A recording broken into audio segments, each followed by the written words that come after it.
ಸೂರ್ಯ ಬಕರಾದ 282 ಆಯತಿನ ಕನ್ನಡ ಅನುವಾದವನ್ನು ನಾನು ತಿಳಿಸುತ್ತಿದ್ದೇನೆ.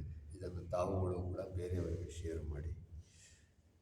ಓ ಸತ್ಯ ವಿಶ್ವಾಸಿಗಳೇ, ನೀವು ಅವಧಿಯನ್ನು ನಿಶ್ಚಯಿಸಿಕೊಂಡು ಪರಸ್ಪರ ಸಾಲದ ಲೇವಾದೇವಿ ಮಾಡುವಾಗ ಅದನ್ನು ಬರೆದಿಟ್ಟುಕೊಳ್ಳಿರಿ.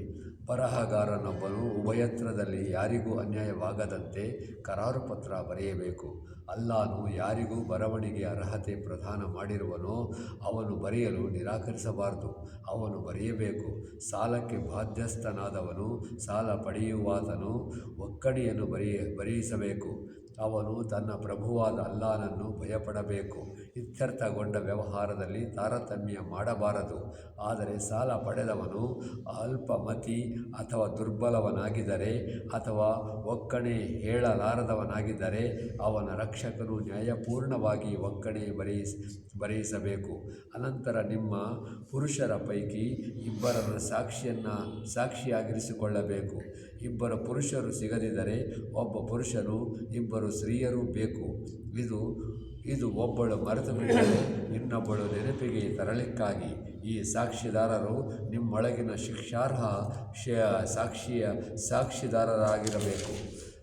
ಸಾಕ್ಷಿದಾರರೊಡನೆ ಸಾಕ್ಷಿ ನಿಲ್ಲಲು ಹೇಳಿದಾಗ ಅವರು ನಿರಾಕರಿಸಬಾರದು. ವ್ಯವಹಾರವು ಚಿಕ್ಕದಿರಲಿ ಅಥವಾ ದೊಡ್ಡದಿರಲಿ, ಅವಧಿಯು ನಿರ್ಣಯದೊಂದಿಗೆ ಅದರ ಕರಾರು ಪತ್ರವನ್ನು ಬರೆಸಿಕೊಳ್ಳುವುದರ ಬಗೆಗೆ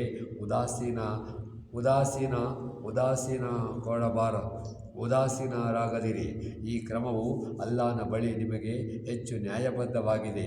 ಇದರಿಂದ ಸಾಕ್ಷ್ಯ ನೆಲೆಗೊಳ್ಳಲು ಹೆಚ್ಚು ಸುಲಭವಾಗುತ್ತದೆ ಮತ್ತು ನೀವು ಸಂಶಯಗ್ರಸ್ತರಾಗುವ ಸಂಭಾವ್ಯತೆಯು ಕಡಿಮೆಯಾಗುತ್ತದೆ.